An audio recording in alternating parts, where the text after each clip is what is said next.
In an election season, there are always personality issues and everybody has personal favorites. But then there are policy issues. And boy, are there a lot of big ones on the table for the 2024 election. Economic populism, inflation, crime, immigration, abortion, higher ed, and more.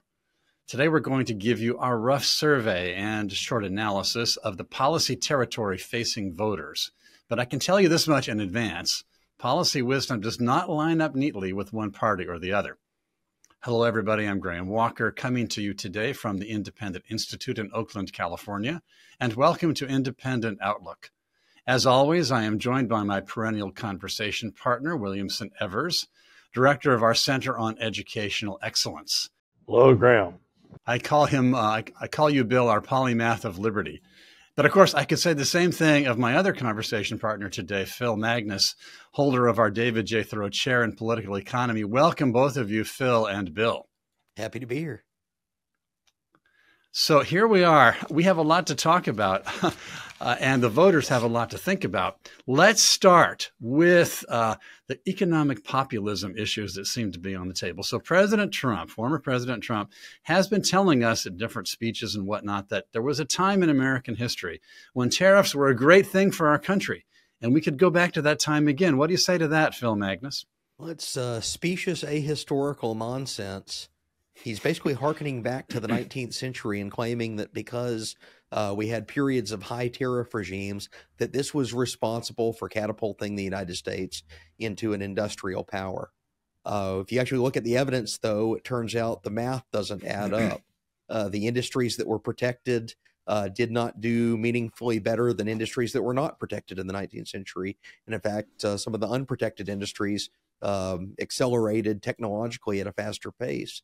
The other thing that Trump's leaving out of his story is this narrative about tariffs driving American growth all comes crashing down in 1930 when, as a response to the Great Depression, the stock market collapse, Congress passed the prescription that the protectionists desired called the Smoot-Hawley Tariff Act.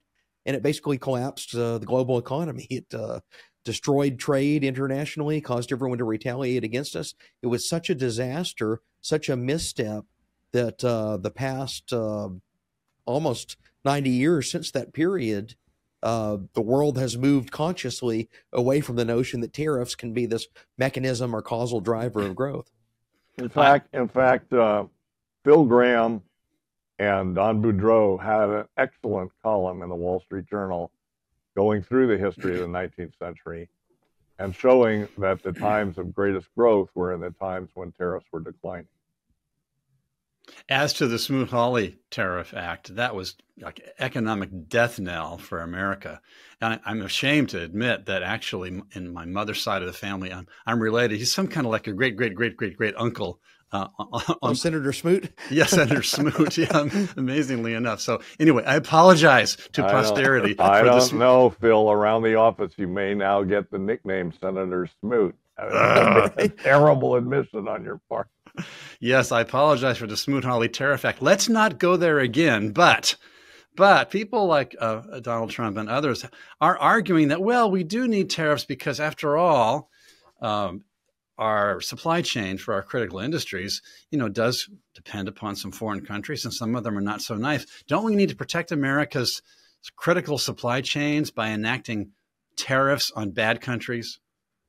Well, that's the national defense argument that's always been trotted out basically since the 1780s. Alexander Hamilton was making the same claims. The problem that you have there is who defines what the critical industries happen to be. And it turns out every time that this is put on the table, every company in America that could benefit from tariffs is suddenly a critical industry. They'll claim that they're the toilet seat provider to the Department of Defense, and therefore we need to protect that. So it's just it's like a race to the bottom whenever that's done. But on a more tangible basis, yes, there are certain industries like microchips, for example, that are made abroad, including in Taiwan, which is viewed as somewhere that's under military threat from China, very obviously. They're not the sole producer of that. And what we've seen is the technology is actually fairly readily transferable to other companies around the world. It's not like there's a single source of any one technology that we could ever get abroad. It turns out whatever happens in times of war throughout human history, when one source is cut off by military events, sometimes very tragically, it means, though, that the country that is consuming that good usually seeks out another provider of it. Mm-hmm. And there are new entrants. The market itself incentivizes new entrants into that particular industry. So the nightmare scenario is that China invades Taiwan, right, cuts off all chips, our critical industries are crippled, etc. But your argument is that there would be a quick switch to different suppliers. Absolutely. And there's an economic incentive for others to enter into that market. But the key thing for our listeners to understand is that doesn't have to be in the United States. It could be in some other country. Right. Absolutely. And you know, I would, as Graham said in his introduction, this is a bipartisan problem. Populism, worry about certain possible things that some of the things are putting, electric domestic cars. Okay, forget it. We'll forget for a moment about electric tanks. Okay, right. Which the current administration is trying to put us on the Biden-Harris. But anyway, just talking about regular automobiles that people use personally, this is considered a strategic thing that we can't allow. And by the way, it's not just the United States that's trying to stop imports of electric vehicles from China. The European countries, Canada, and so forth, are all slapping on 100% tariffs. So this is the military arguments for this are something of a diversion, smokescreen. And we should remember that the tariffs that Trump put on China, the Biden-Harris people have kept in place. So while Trump has an idea that is more extensive and more magical about what he thinks he's going to do with tariffs, and the Chinese will pay for them, whatever, and then he's going to have very high tariffs, but he's somehow going to get a lot of revenue for them. Right. And as Phil and I and Graham would all agree, he's going to, as soon as he puts them up to a certain height, then nothing will be imported, and therefore he will get no revenue. Yeah, but Donald Trump said that we could replace the income tax with just high enough tariffs. I just explained why that won't happen. I know. Right. I just realized that. And also, it would take. First of all, we have a huge budget, okay, and it takes a lot of income tax, which doesn't fall only on the wealthy, okay, although, they do pay a lot of it. The point is the middle class is paying a lot of it too. And you can't just say, okay, we're going to switch to excise taxes on cell phones or something and say, well, that will pay for everything, because you have to, you might try it and have a charming effect. You would have a catastrophic crash of the budget and the government would have to cut everything. Yeah. So that might be a great classical liberal boom to have that happen, but that's not what's going to happen. We're going to have pretty damaging. We're going to have heightened tariffs, and we're going to keep our destructive income tax as well. Well, that's exactly it. It's a recipe for the worst of both worlds. Yeah.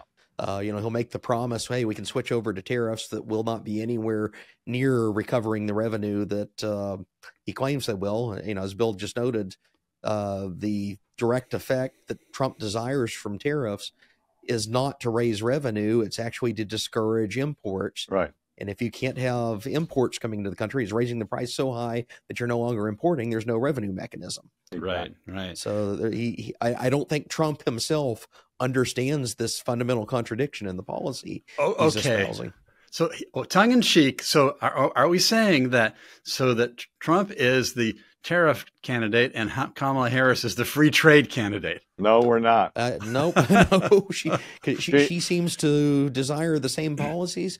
I mean, the most that she said on her economic plan is she's basically hinted, hey, this is a continuation of Joe Biden. Right. And what has Biden done? He's been a continuation of Trump on tariffs. Now, I give her some credit and not on many things, but on one thing is that she's pointing out that she's not getting sophisticated about it, but she's saying this is a kind of sales tax.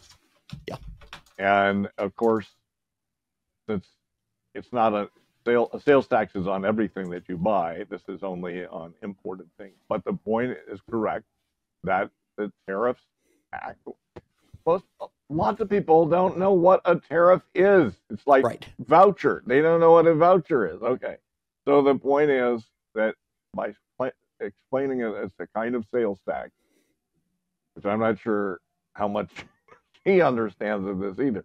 But anyway, she is that's making something. a point. You're yes, right. That's right. And she is saying that, you know, one of the differences between the two is that Biden and Harris have wanted to have targeted tariffs. Okay. And in his first administration, Trump also had targeted tariffs. Now he's talking about generalizing, having it a much more autarkic, meaning only producing in the United States kind of situation by raising these tariffs everywhere. Now his defenders say this is going to be, and this is what Steve Moore hopes, that this is just a ploy, and he's going to use this to batter down blockages to American exports. So we're going to put a big tariff on your cars. So then we'll be able to sell Ford in France or something like that, or Ford in Toyota. I don't know. It's much more likely to go the other way, that you'll have a tariff trade war and everything will get blocked off, and it'll be like the interwar period between World War I and World War II, where it got worse and worse and worse, and of course contributed to international tensions and nationalistic spirit in the countries that encouraged war. Yeah. Let's regular not go war, there. not just a trade. It's akin to announcing, hey, I'm going to force my enemies or my opponents to do something by putting a blockade against myself. Exactly. That's a good. Think of the war the Union did against the Confederacy, or the British did against Napoleonic Europe, or whatever blockade you want to think of. The British against the Germans in World War I, all this sort of stuff. And imagine you do that to your own country. Exactly. And you think that's going to have a positive effect. Of course, it's going to be horrible. Let's not go there. That's what I say. Right. But what about kind of an analogous issue? We have been also in public discussions hearing a lot about industrial policy. Even Senator Rubio from Florida seems to be newly sympathetic to kind of federally directed investment in manufacturing and so forth. So we could have a big boost in manufacturing if only the government would be more directive. It's back to central planning. Yeah, that's what I thought. Like you have two candidates. One's offering a right-wing version of central planning. The other's offering a left-wing version of central planning. What that really comes down to is they're both rewarding their respective constituents by giving government favors, giving expenditures and subsidies by whichever industry happens to be in the pocket of the Republican or the Democratic Party. And also, where is the Senator Rubio of yesteryear? Yes. One wonders, yeah. When he was first running for presidency many cycles ago, 2016, Lonnie Chen of the Hoover Institution was his main policy advisor, and the guy was pretty good on economics. Now he's drifted to where he is. Hard to say. Okay, another topic. Let's talk inflation. So apparently during the Biden, or if you want to call it the Biden-Harris administration, inflation is up 19.9% since they took office. Something's got to be done. What do you think the candidates have to offer on this subject? Sadly, very little. And let's start with the Democratic side. I mean, Kamala Harris has surrounded herself by actual crazy people, crackpots in the economic profession, who think that inflation is driven by corporations all suddenly deciding to get greedy. Greedflation, right? Greedflation. Greed is the mechanism, and it's like suddenly in around early 2021, all the corporations realize that, hey, there are supply chain issues, and we can exploit this and jack up our prices. Right, and they weren't greedy before. This is a completely new phenomenon. So Trump says, well, it's all energy cost, and if I can allow drill baby drill, which makes sense to us, we're fine, and high energy costs are not a happy thing, and it would be good if we could get some additional energy supplies and lower prices, but he's not facing the fact that it's fundamentally a monetary problem. There's been all this spending. Some of it was spending during his presidency, supposedly to relieve us in the COVID lockdown period, but continuing on, completely not even excused by the lockdown situation under Biden. The economy was already recovering, even if you take a Keynesian analysis of the whole thing. But they decided with this excuse, their whole wish list they would put through Congress. And then, of course, they are monetizing the debt. They are using the Federal Reserve and pouring out money to cover what they've done. And so all the spending has led to inflation. And nobody wants to stop the spending, and nobody wants to face the fact that there will be an economic adjustment if you stop pouring in the money. One of the biggest... And you stop having the low interest rates that artificially lead to investments that are not wise and wouldn't, if there were true interest rates, that people wouldn't make them. Right. So one of the biggest drivers of inflation was what was called the Inflation Reduction Act. Yes. Yeah. And the spending extravaganza before that. Political comedy that we wish we had H.L. Mencken to appreciate. Oh, man, yeah. Well, and of course, then Kamala Harris as a candidate has been arguing that the grocery stores are getting greedy and there needs to be controls to eliminate price gouging. Controls, right? Yeah, on food. And you know, we've talked about this before, but anytime price controls are implemented, it creates scarcity and lines, and people are worse off. Yeah. And so, again, don't go there, please, Vice President Harris, but that has been what she has suggested. This is the alarming thing is you see this agenda that's coming out of Harris. First, again, like Trump on tariffs, I don't think she understands the policy she's advocating. But the people around her, so a lot of this is coming out of an economist by the name of Isabella Weber, who's at UMass Amherst, and she's basically a Marxist.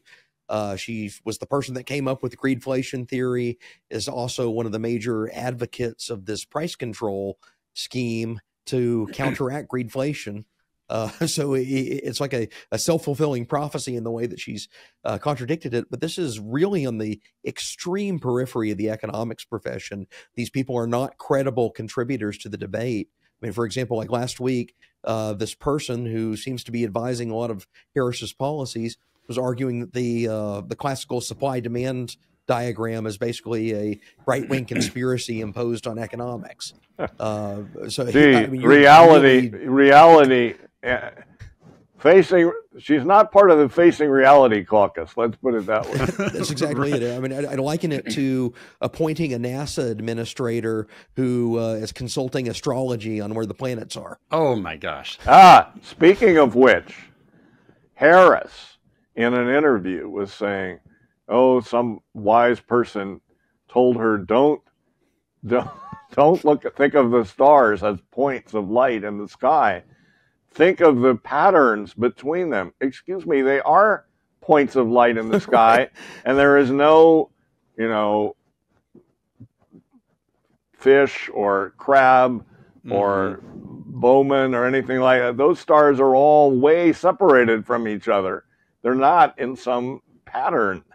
The woman, every time she opens her mouth, she seems there sillier and more out of place. There is a place for the imagination and looking at the heavens, but I don't think that's for economic policy. It's not a, Right. yes, it's not a, And you don't use the rotation of the planets to time like Federal Reserve decisions. exactly. Okay. So Phil, you were mentioning some of the sources of the ideas behind the greedflation and so forth. Do you think that similar sources are where she's getting the idea to impose a wealth tax, that is to say, a tax on unrealized capital gains? This is absolutely the case. This comes out of two French economists, Thomas Piketty and Gabriel Zuckman, are the major drivers behind this. Again, they're on the far left, heterodox end of the economics profession.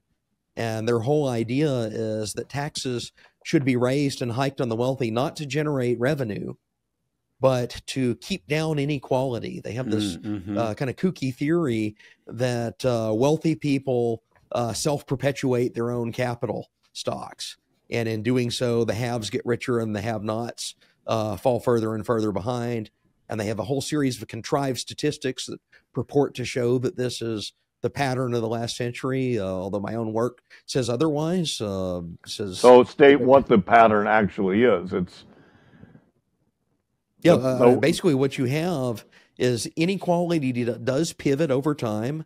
You can measure the top 1% share or the top 10% share of income. It does fluctuate over time, but it's actually been relatively stable for most of the 20th century.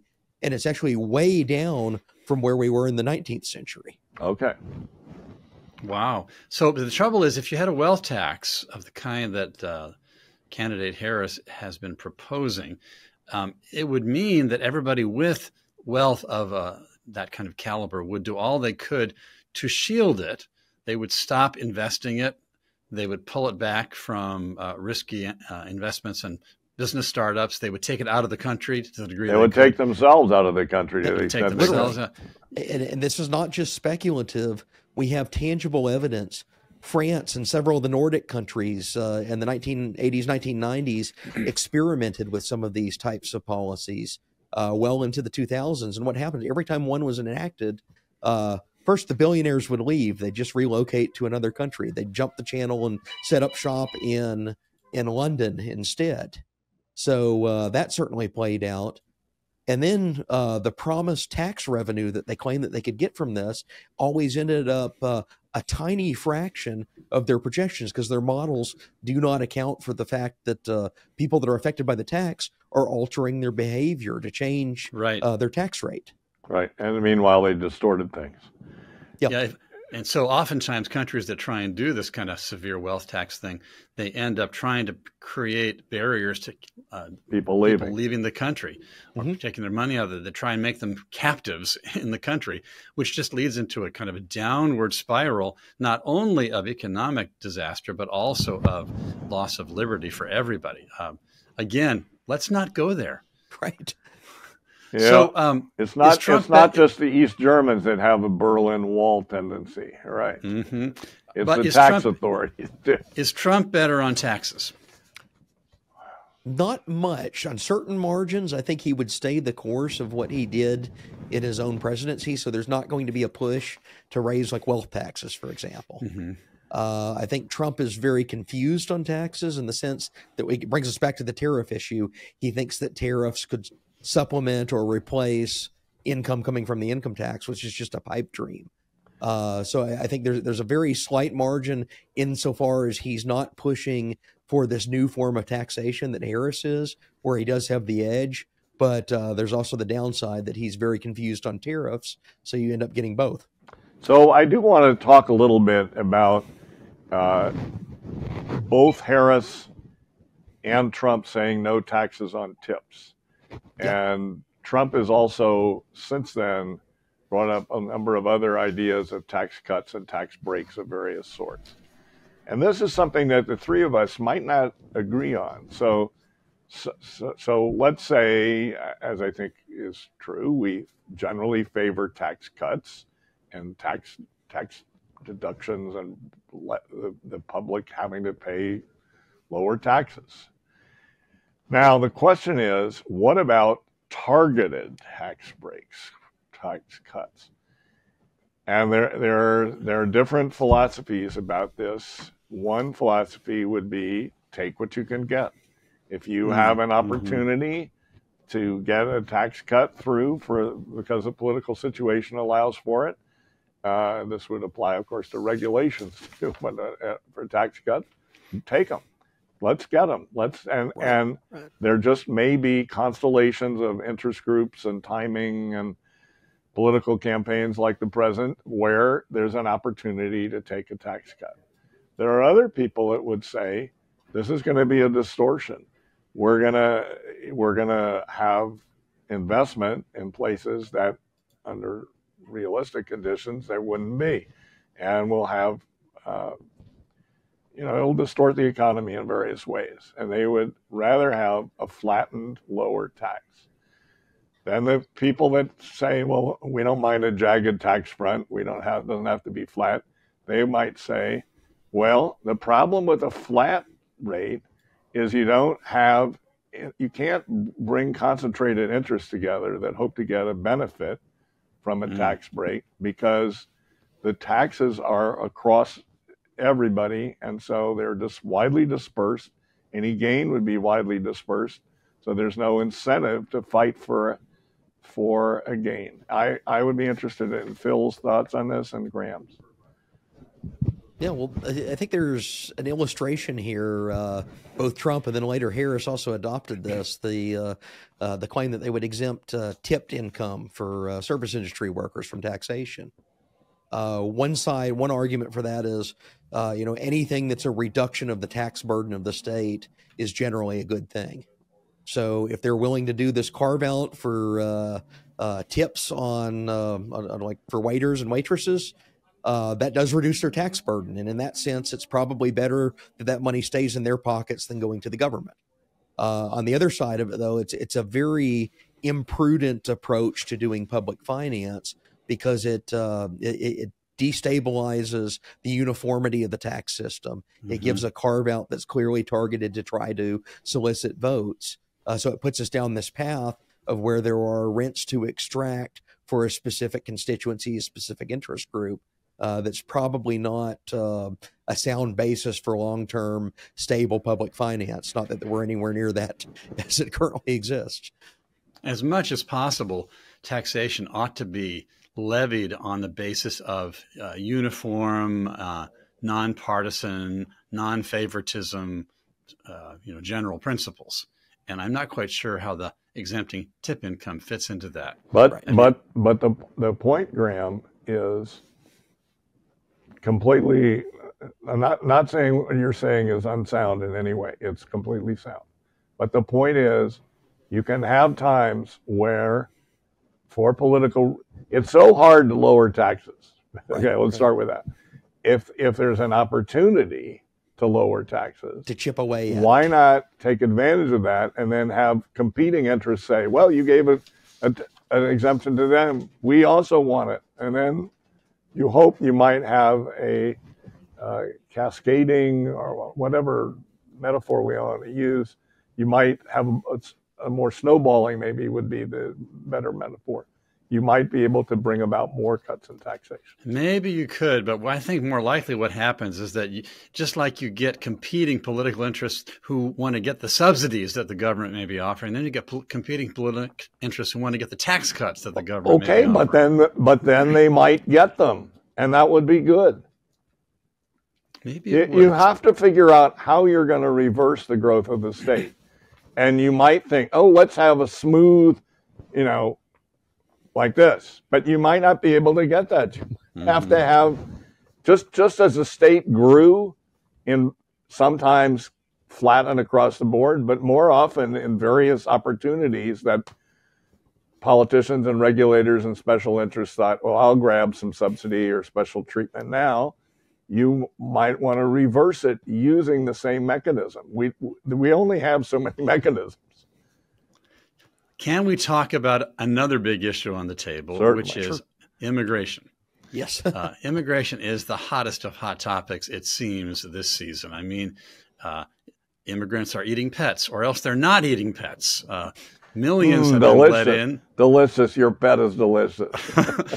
Millions have been let in, or no, it's just the same as under Trump. It's hard for me to understand what the facts really are. And the underlying problem may be more difficult. I mean, Congress ultimately controls immigration policy and the president enforces it. Phil, can you shed light on some of this quagmire? Well, part of the problem is we have an accretion of decades of dysfunctional immigration policies in the United States. To pursue a legal route into the United States, I mean, we all know people who have been through this situation. It is years and years of bureaucracy to get a green card. You often have to go through mounds of paperwork with an employer to sponsor it. Even if you're a family member, it's just a horrendous, incomprehensible process. It's the DMV on steroids is our immigration system. People really have no idea how bad it is. Yes, it is so many years and so few people getting approved. And there's also, of course, been this shift in what asylum really means. Is asylum, that you're under threat of death or imprisonment in your country for your political views, or is it just you're unhappy? Yeah, now, well, your country is messed up, so you deserve asylum here. That would be like a universal right to asylum because so many countries are messed up. Exactly, but what we really need is reserve the asylum system for genuine political victims, and we need a general regularized legal operation for normal immigrants that works, and we don't have it. We don't have the staff. And we don't have a process that's streamlined or regularized. And, as a political matter, I think a lot of the resistance to immigration, legal or illegal, results as a reaction to what seems to be, in some quarters, celebration of undocumented illegal immigration into the country. And it seems to be a celebration of the idea that borders really don't matter, countries don't really mean anything anyway. Those are the big ideological claims, which then people recoil from into a very restrictionist point of view. I think there's a back and forth here that's unhealthy. There is, but I also want to go back to our previous discussion on inflation and general economic turmoil of various sorts, some of which was caused by the lockdown. You have, it's not just in the United States that there's reaction against immigration right now. And it's not just nationalism occurring in formerly communist countries and whatever. It's also economic turmoil. And citizens of that were already in countries, they freeze up when they clutch the status quo. Right. And they react against a stranger, a newcomer. And it's, we saw this in the 1930s. It was the same kind of thing. And so that's part of what's feeding this. It's partly, as Graham says, this absence of consideration for the nation state and for, existing political cultures and regular lifestyle cultures, but it's also people grasping at straws, looking for scapegoats. Mm-hmm. Yeah. Well, one of the interesting things about the current immigration crisis, yes, you have people that are flooding the borders. One of the major countries where people are coming from, it's Venezuela, and it's a direct response to a Marxist regime, an out-of-control Marxist regime, essentially establishing a dictatorship there. Right. And you've had horrendous numbers, like a fifth of the country's population has essentially fled abroad to escape this hellhole of an economic and political situation that's come from the far left. And this is a regime that many of the same people that are on the Harris camp. I mean, I look at someone like Joe Stiglitz, who's the Nobel laureate economist. A decade ago, he was an apologist and an advisor to the Venezuelan Marxist government. And, you have a self-created problem of bad economic systems abroad is inducing a migration crisis into the United States for reasons that are perfectly understandable. I would not want to live in Venezuela right now. I'd be looking to get my family out of there if that was the situation. And yet it's created the kind of this self-eating problem. So another thing to realize is, and this is something that the Trump people should be thinking about as a practical problem if they're thinking of mass deportation. It used to be that almost all the immigrants into the United States came from Mexico. Yeah. Or maybe Mexico and the countries just to the south of Mexico. They're from everywhere now. As Phil just said, Venezuela makes up a lot, but there's plenty of Chinese coming. There's plenty of people from all over the world coming right now. Haitians are coming. You know, it's not a country that's a pretty picture right now. So it's not as easy, to deport people to Mexico. That's not that. I mean, we did that in the Eisenhower years. We could do it again. I don't want to do it, but that's what they could do. Certainly, it makes sense to either imprison or deport criminals. That is something that I think large portions of the United States could get behind. Criminal aliens being deported or imprisoned for things that they did in the United States.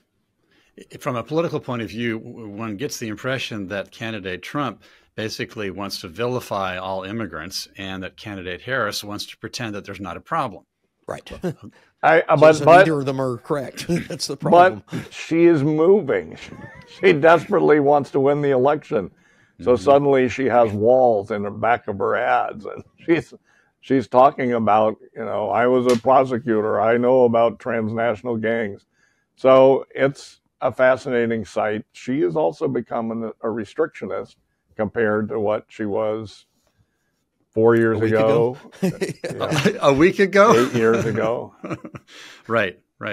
Yeah, that's an interesting evolution for sure. And maybe it's a response of not just political opportunism, but a sense of realism. One can hope. I'm thinking it's opportunism, but, realism is a possibility. There is one point on which candidate Harris certainly stakes out a position of principle in her own terms, which is on abortion. She is a candidate who stands for abortion freedom. And Donald Trump had appointed justices of the Supreme Court who took down Roe v. Wade in the Dobbs decision, but he himself now seems to have a different angle. It's a bit confusing on the abortion matter. I would just say this much, that the reason why the Supreme Court in the Dobbs case took down Roe v. Wade was not directly because abortion is evil, but because the federal courts didn't have the authority to take away state laws. Right. And so now we're back to a situation where the big action is at the state level, although there's threatening to be federal action on either side of the question. I'm not sure that either candidate really is clear on this, but Donald Trump, probably of the two, is the least clear on where he stands. I think you're being unfair. He's just saying, okay, they overthrew Roe v. Wade, and now it's up to the states and the voters in those states. And then because he lives in Florida and because he's asked, he then has to weigh in on, where he might want to draw the line in the specific state of Florida that he lives in. Right. I think the more outrageous thing. So I see this here. I live in a district where I'm represented by a Democrat. This is in Orange County in Southern California. And he's being run against by a liberal Republican, a totally pro-choice Republican. And the Democrat is running an ad against this Republican saying he favors a national abortion plan and ban. This is outrageous. And they have a little template that somebody in Washington has come up with to say this about every Republican candidate, even ones that are completely elsewhere. The Wall Street Journal did a very good editorial saying that this is a misdirection and falsehood on the part of these Democrats that are saying, and they're saying it about Trump. Trump has said, I will not, support He's not going to sign a national abortion ban. He won't sign it. And nonetheless, just like there are good people on both sides claim and so forth. And not to say that Trump doesn't make misstatements and prevarications about the Democrats. He does, but the Democrats just can't. They have little pet things that they they keep stating that are not accurate. They're turning him into the candidate that they want to run against, not the candidate that he is. Yes. Right. Yes. Now, there is a kind of judicious and principled constitutional argument about the limitations of the power of the central government and the retained powers of the states on this kind of question. And arguably, Trump's position could be defended in that way. Candidate Harris, on the other hand, she's arguing, along with President Biden, that there needs to be a federal guarantee of access to abortion. A legislative restoration of Roe v. Wade is essentially what you want. And of course, there would not, certainly the current Congress and any likely conceivable Congress is not going to do that either. Right. But the question that raises is the same question that is raised by the people arguing for a federal national ban on abortion, namely, where in the constitutional document is the authorization for the federal government either to ban or to guarantee on this subject? I don't see it. I don't see an enumerated power that gives the federal government jurisdiction over something like abortion. That could be a nice diffusing solution, but President too complicated to say on the campaign trail. Yeah, I'm afraid that's true. Yeah, asking people to consult the Constitution, that's too demanding of our voters. Okay, so speaking of the Constitution, President Biden has just announced his latest gambit on forgiving student loans. Turning to the higher ed domain a little bit here for a minute. Apparently, there's going to be $4.5 billion of new student loan forgiveness. This time, it's in a subcategory of the public service loan program that was given. But according to CNBC, Joe Biden has forgiven more education debt than any U.S. president in history. And I would think that the votes must be adding up. And I guess he's hoping they'll add up in the swing states because students who have debt, I guess they like to have their debt forgiven. What's the deal with President Biden's sort of fixation on forgiving student debt as much and wherever he possibly can? Actually, I think it's a service to his base. Right. Because if you look at the distribution of where these loans are held, they tend to be people that are from upper middle class backgrounds that majored in things that don't really have much of a job market. This is the gender studies and poetry degrees. That's where the intensity of preference for student loan forgiveness seems to be the strongest. And what Biden's doing here is he's absolutely trying to energize that base. But at the same time, he's been slapped down by the Supreme Court. Mm-hmm. There's no will to approve these programs through the legislative process in Congress. So what is he doing? He's taking existing laws and stretching them beyond the limit of their own text. To basically find every way he can justify. His initial one was it was supposedly part of the COVID emergency. Right. Right. Mm-hmm. Like a medical reason or something like this. Anyway, it is outrageous. I'm reminded of Calvin Coolidge speaking about some foreign debtors of the United States and saying, well, they hired the money, didn't they? In other words, the students took out these loans. They should pay them back, just like any other loans they took out. Now, it's, the moral hazard that's created by all these actions on the part of the Biden administration is that people are going to have an incentive to take out additional loans on the theory that those are going to get forgiven. And this is the wrong track. That's called moral hazard of a kind, isn't it? Well, yes, he's trying to expand his constituency with it. Mm-hmm. Yes, he is trying to buy votes, essentially. We also know that the whole process of raising the availability of student financial aid leads universities to up their tuition. They think to themselves, we have a study from the Federal Reserve Bank of Richmond shows that, basically. That shows this. And it's a pass-through. Yeah, exactly. So higher ed, of course, is in big trouble in other respects too. Obviously, I mean, the campuses were convulsed after the Hamas invasion of Israel and the Israeli response, et cetera, et cetera. What's the latest on the complicity of the higher ed authorities in some of this anti-Semitic activity?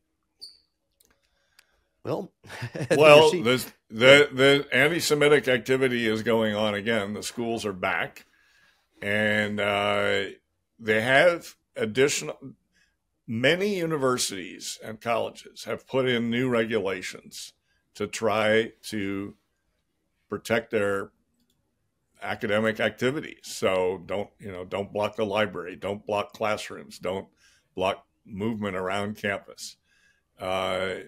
Don't shout so loud that the teacher can't be teaching. So I think this is all to the good. We also favor free speech, even speech that we don't necessarily agree with, the three of us. But we don't favor threats and intimidations and we will kill you, you Zionist kind of thing, which we certainly have had at Columbia. And, that should be stopped. And I think possibly some progress has been made on that, but it's certainly not fixed and not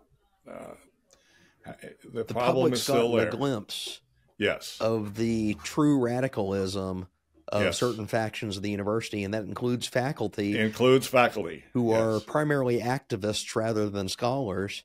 And not only this, they're using the Gaza conflict as a proxy for other ideological goals. It's not like they really care about the Palestinian people, even though they quote themselves in that language.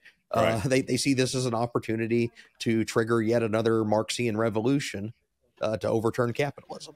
Mm-hmm. And they do, and it's mostly anti-Israeli, anti-Jewish sentiment, but there's people that go too far on the other side. So a professor was just suspended because he said no one should be allowed to have these demonstrations and say things like from the river to the sea, and that should be banned. And the university got tired of him doing that, so they've banned him. Now, I think he should be able to voice this view, but it's a horrible situation. Yeah. Obviously, it's horrible on the ground in Gaza and now in the West Bank and in northern Israel and in southern Lebanon. All this is going on. But we want to try and preserve our free institutions. And we want the universities to be places where both a certain amount of free speech can be exercised and academics can go on.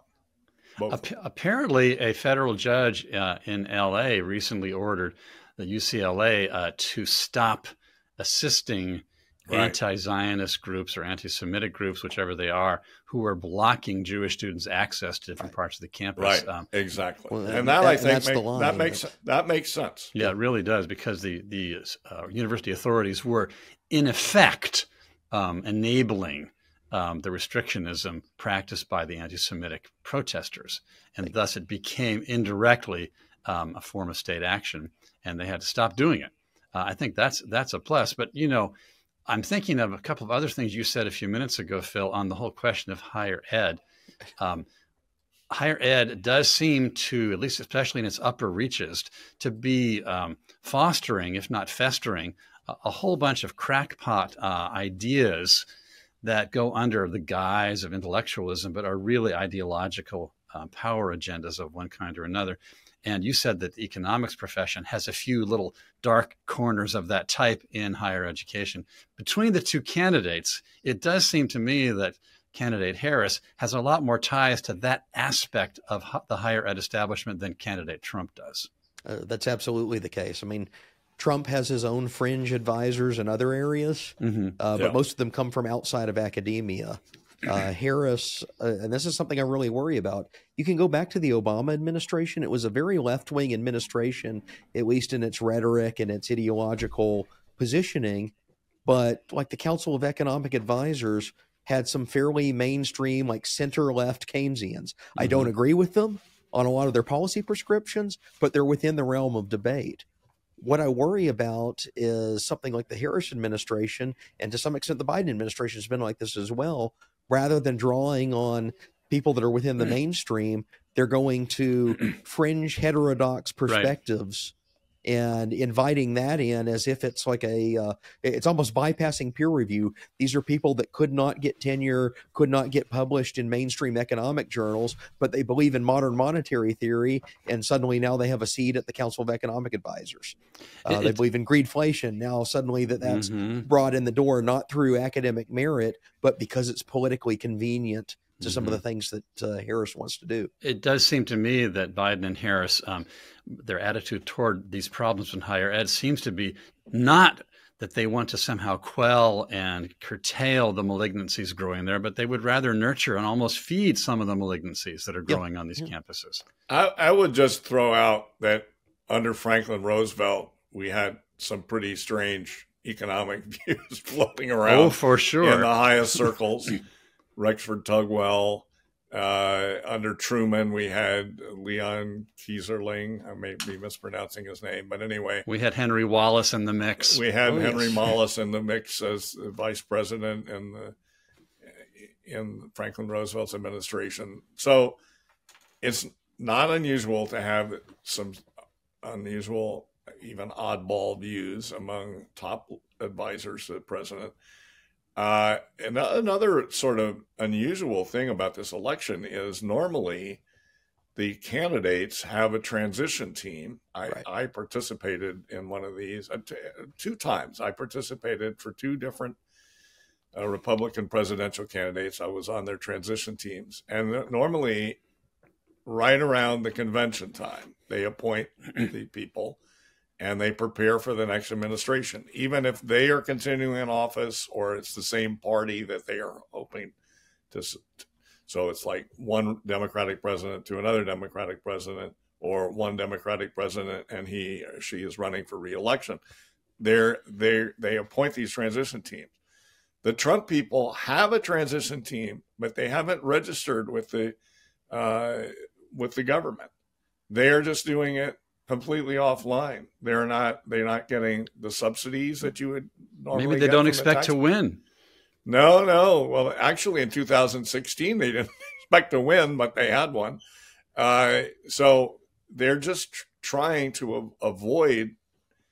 First of all, I don't think they trust the security of these things. They've had so many leak problems and that's spy agencies that have turned against them and done bad things to them. And secondly, I think they just don't want any supervision. And I don't know if it will work out better or worse, but it's an unusual thing that's characteristic of them in this time. One of the most embarrassing things and disturbing things in higher education is the way that there are people masquerading as scholars who, in fact, are misusing even their own scholarly work with the use of plagiarism and whatnot.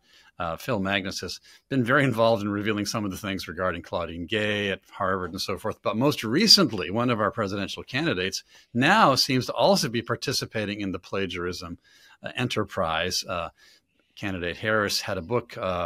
Now, this is a 2009 book, I think, if I'm not mistaken, which now it turns out is sort of larded with bits of plagiarism. What do you think about this, Phil? Should this be minimized or is this being suppressed? What's the real story on this? Well, the media is in damage control that makes the Claudine Gay story look like a minor episode by comparison. So, the gist of the story is that Harris wrote this book, co-authored this book in 2009, and this was right when she was getting ready to her co-author.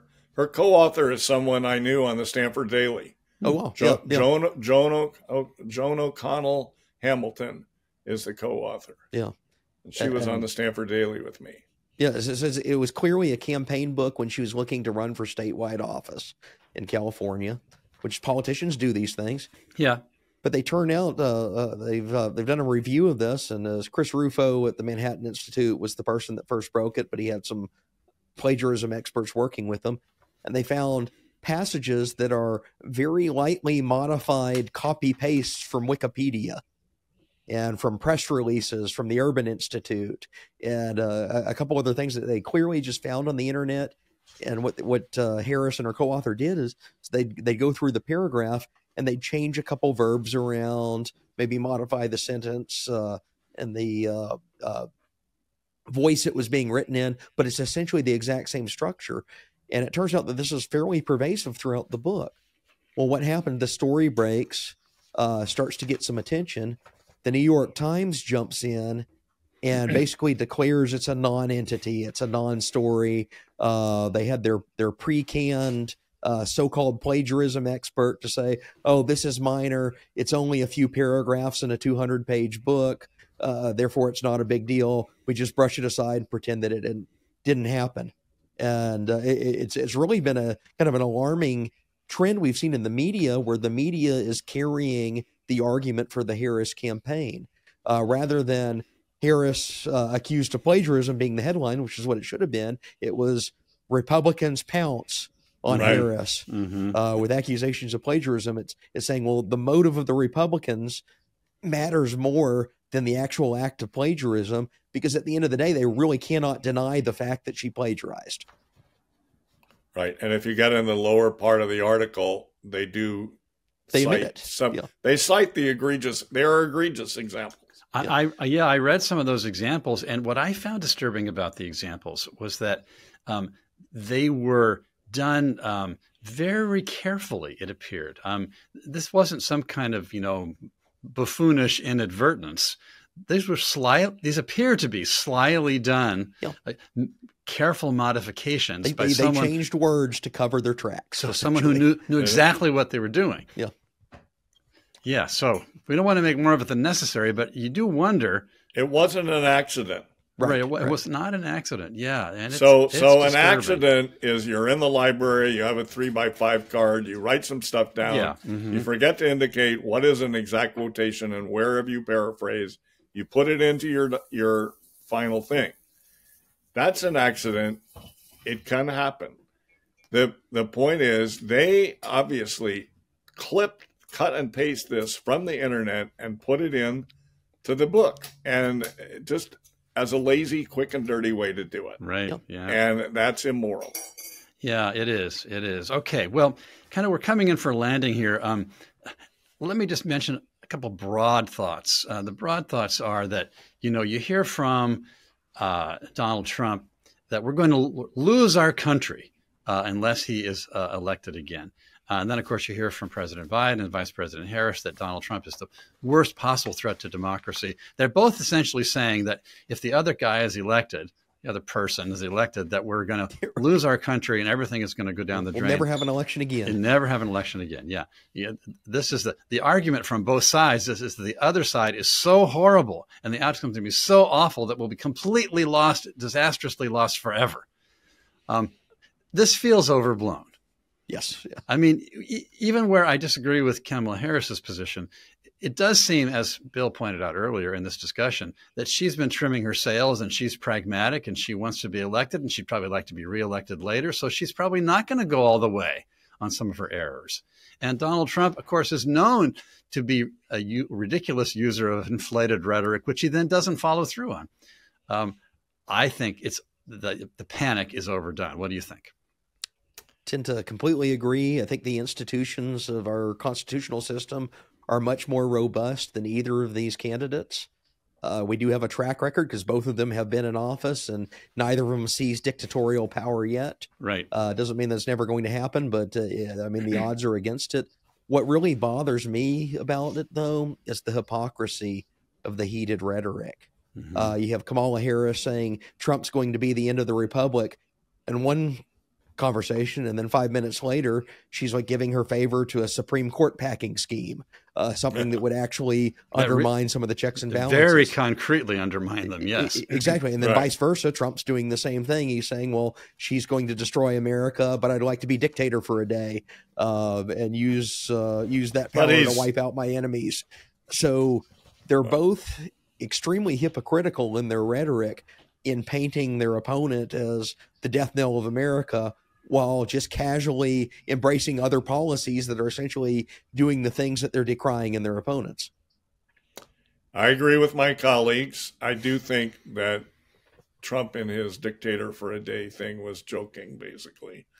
And but I don't like it when he I don't like it when either candidate talks about jailing their opponents or politically going after their opponents. It's bad.